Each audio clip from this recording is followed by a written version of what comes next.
তাদের অভ্যন্তরীণ সমস্যা তারা মেটাবে।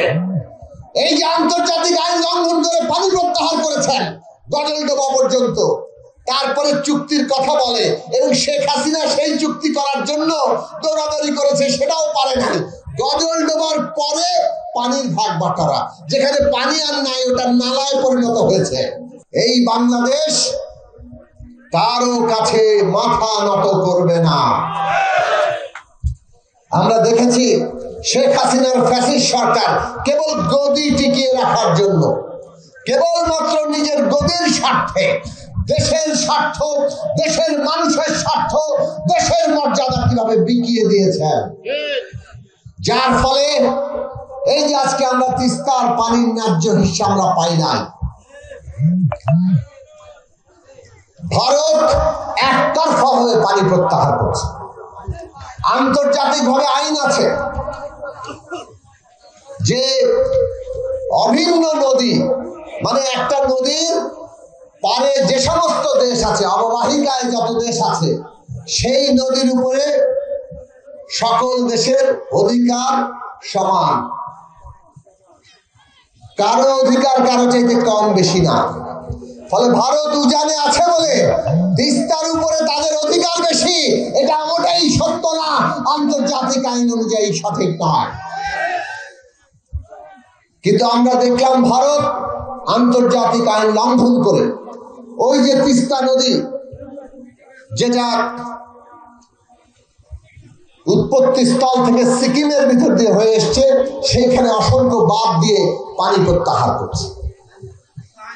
তারপরে যখন পশ্চিম বাংলায় ঢুকেছে, ওনারা আবার গজলডোবায় আবার বাঁধ দিয়েছেন, সেইখান থেকে পানি প্রত্যাহার করছে। পশ্চিম বাংলাদেশে সিকিমকে, আর পশ্চিম বাংলা ভারত যখন তিস্তা দিয়ে বাংলাদেশের সাথে পানির বা ন্যায্য হিস্সা নিয়ে বসে, তখন পশ্চিম বাংলা আবার ভারতের উপর, সব কেন্দ্রীয় সরকারের উপর চাপ সৃষ্টি করে। ভারত বাংলাদেশের সাথে এসে বলে আমাদের তো বিভিন্ন রাজ্য আছে, এই রাজ্য তো মানে না, আমরা কি করব? আসলে পানি না দেওয়ার নানান রকম ছল ছাতুরি। ভারতের কোন রাজ্য কি বললো সেটা বাংলাদেশের মানুষের দেখার বিষয় নয়। ভারত একটা দেশ, তাদের অভ্যন্তরীণ সমস্যা তারা মেটাবে। এই যে আন্তর্জাতিক আইন লঙ্ঘন করে পানি প্রত্যাহার করেছেন গজলডোবা পর্যন্ত, তারপরে চুক্তির কথা বলে এবং শেখ হাসিনা সেই চুক্তি করার জন্য দৌড়াদৌড়ি করেছে, সেটাও পারে না। গজলডোবার পরে পানির ভাগ বাটারা, যেখানে পানি আর নাই ওটা নালায় পরিণত হয়েছে। গজলডোবার পরে যতটুকু পানি আছে ওই পানি নিয়ে কোনো চুক্তি করার দরকার নাই, কারণ ওখানে কোনো পানি আসে না। ওরা পানি দিতে না দিতে যার ফলাফল হয়েছে, নদীর তলদেশ, নদীর বুক উঁচু হয়ে যাচ্ছে। ফলে বর্ষাকালে যখন পানি ছাড়ে, তখন আমাদের এখানে স্বাভাবিক বন্যা অস্বাভাবিক বন্যায় রূপ নেয়। একবার পানিতে শুকিয়ে মারে, আরেকবার পানিতে ডুবিয়ে মারে। এই হচ্ছে ভারতের নীতি। শেখ হাসিনার নতজানু সরকার, তারা ভারতের প্রতি নতজানু থেকে নিজের গদি রক্ষা করতে চেয়েছে। জুলাই আগস্টের গণঅভ্যুত্থান শেখ হাসিনাকে বিদায় করে দিয়ে বাংলাদেশ থেকে ওই নতজানু পররাষ্ট্রনীতি বিদায় করে দিয়েছে। বাংলাদেশকে আর পদানত অবস্থায় পাওয়া যাবে না।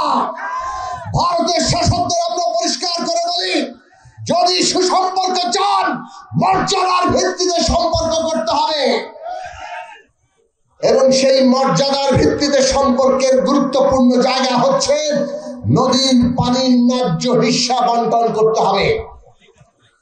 প্রথমত, নদীর নিজের জন্য পানি দরকার। নদী বেঁচে থাকতে হলে নদীর একটা নিজস্ব পানি প্রবাহ আছে। এই নদীর উপরে খালি মানুষের অধিকার নয়, সাপ, ব্যাঙ, পশু পাখি, মাছ, সকলের অধিকার আছে, সকল প্রাণের অধিকার আছে।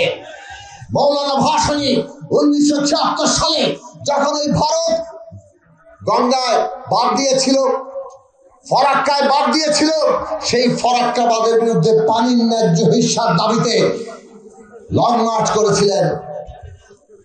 চাঁপাইনবাবগঞ্জের কানসাটে সেই লং মার্চে মাওলানা ভাসানী বলেছেন নদীর জন্য পানি রাখতে হবে, কারণ নদীর উপর কেবল মানুষের হক নয়, সকল প্রাণের হক আছে। কাজে নদীকে বাঁচাতে হলে নদীর জন্য প্রয়োজনীয় পানি দরকার। 1/3 পানি নদীর জন্য রাখতে হবে, আর বাকি পানি কৃষিকাজে ব্যয় হওয়ার জন্য যথাযথভাবে বন্টন করতে হবে। সেই বন্টন করার জন্য বাংলাদেশের বর্তমান অন্তর্বর্তী সরকারকে আমরা বলি অবিলম্বে আমাদের 54টি অভিন্ন নদীর ন্যায্য হিস্যার জন্য ভারতের সাথে আলোচনার উদ্যোগ নেন। ভারত যদি আমাদেরকে পানির ন্যায্য হিস্যা না দেয়, প্রত্যেকটি প্রশ্নকে আন্তর্জাতিক ফোরামে আমাদেরকে তুলতে হবে। আন্তর্জাতিক ফোরামে তুলে আন্তর্জাতিক আইন অনুযায়ী আমরা আমাদের পানির ন্যায্য হিস্যা আদায় করব। সেই জন্য আমাদের জনগণের ঐক্য দরকার। আজকে এই তিস্তা বাঁচাও যে লড়াই, আপনাদের ঐক্যবদ্ধ সংগ্রাম সারা দুনিয়ার কাছে আমাদের দাবি তুলে ধরবে যে আমাদেরকে তারা আমাদের পানির ন্যায্য হিস্যা থেকে বঞ্চিত করছে, আমাদের দেশের প্রাণ প্রকৃতি, আমাদের দেশের মানুষকে তারা হত্যা করছে। আর বলি, জনগণ যদি ঐক্যবদ্ধ থাকে তাহলে পরবর্তীকালে নির্বাচনের মধ্য দিয়ে যে সরকারি আসুক না কেন, আমরা মনে করি বাংলাদেশের জনগণের যে স্বার্থ, দেশের যে স্বার্থ, সেই স্বার্থ রক্ষা করতে তারা বাধ্য হবে। আপনারা যদি ঐক্যবদ্ধ থাকেন, জনগণ যদি ঐক্যবদ্ধ থাকে, কোন ফ্যাসিস্ট ক্ষমতায় থাকতে পারে না। জনগণ যদি ঐক্যবদ্ধ থাকে, আগামী দিনে যেমন দেশের ভেতরে গণতন্ত্র আসবে, তেমনি আন্তর্জাতিক ভাবেও আমরা আমাদের ন্যায্য হিস্যা আদায় করতে পারবো। কাজেই এই যে লড়াই, তিস্তা রক্ষার লড়াই, এটা এই দেশের মাটি মানুষের লড়াই, প্রকৃতির লড়াই, মানুষের স্বার্থের লড়াই, মর্যাদার লড়াই, অধিকারের লড়াই। এই লড়াইকে আমাদের সফল করতে হবে।